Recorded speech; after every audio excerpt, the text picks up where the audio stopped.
La meg begynne med å si at jeg glad for at statsministeren har varslet en redegjørelse i Stortinget om Libya, så vi bredt kan diskutere ulike situasjoner, også om hele Midtøsten-situasjonen som der.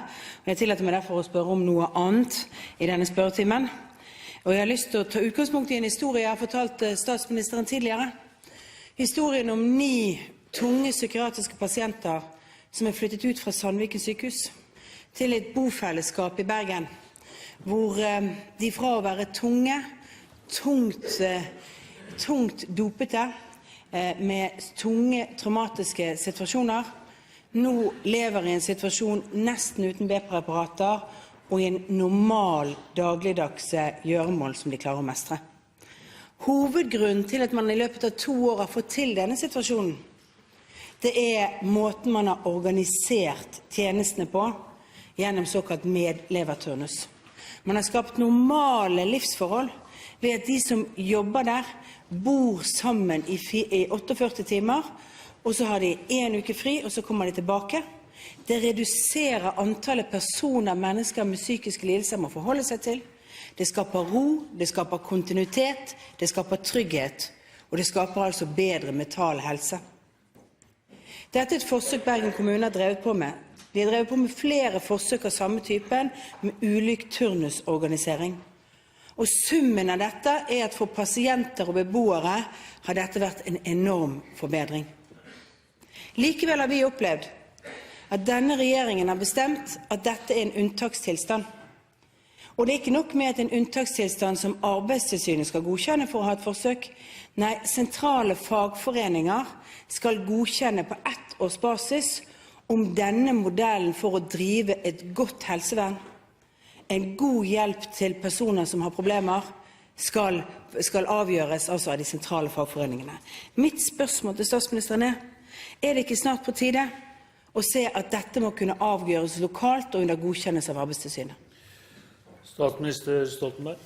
Først vil jeg si at det positivt at det mange steder tatt initiativet til å utprøve, gjøre forsøk og utvikle nye arbeidstidsordninger, alternative arbeidstidsordninger, blant annet for å redusere ufrivillig deltid, og også for å kunne få arbeidstidsordninger som for eksempel bedre tilpasset bestemte brukergrupper innenfor for eksempel helsevesenet. For det andre så vil jeg si at det slik at dagens arbeidsmiljølov gir faktisk en god del adgang til å ha alternative måter å organisere arbeidstiden på. Men det forutsetter jo at man ikke undergraver et veldig viktig prinsipp, nemlig at det skal være ryddige og gode arbeidsvilkår på arbeidsplassene, og at arbeidstakernes rettigheter skal sikres, selv om man har alternative arbeidsturnuser eller skiftturnuser. Og det jo grunnen til at hvis man ønsker nye og alternative ordninger, så må det en godkjenning til. Det kan være av hensyn til kvaliteten på oppdragene. Det må være bestemmelser om hviletid. Blant annet vet vi at antallet feil lett øker hvis det blir for lite hviletid mellom vaktene. Derfor må det være en godkjenningsordning på plass. Og det betyr at man for en god del forsøk, avhengig av hvor omfattende de så kan man få godkjent alternativer lokalt. For mer omfattende forsøk så må man ha sentral godkjenning. Nå det jo slik at det en Fafo-rapport, blant annet som omtalt i Dagens Næringsliv i dag, som jo viser at det veldig sjelden slik at hvis man lokalt har anbefalt en ny avtale, at den avvises sentralt. Slik at den rapporten understreker jo nettopp den fleksibiliteten som i dagens lovgivning. Man trenger lokal forankring, og vil da normalt få også sentral godkjenning dersom det nødvendig.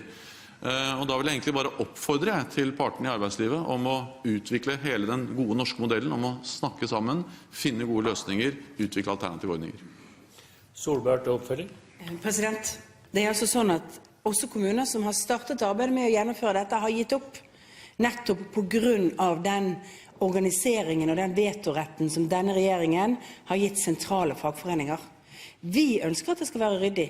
Vi ønsker at det lokale fagforeninger, arbeidsgivere og Arbeidstilsynet som lokalt kan gå inn og se at alle lovens krav oppfylles for å gjøre det.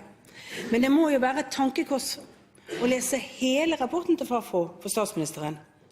Fordi at der sier altså Leif Moland, som har vært leder for denne undersøkelsen, at etter å ha fulgt kommunens innsats for å redusere omfanget av små stillinger, så dette det tiltaket som har virket best.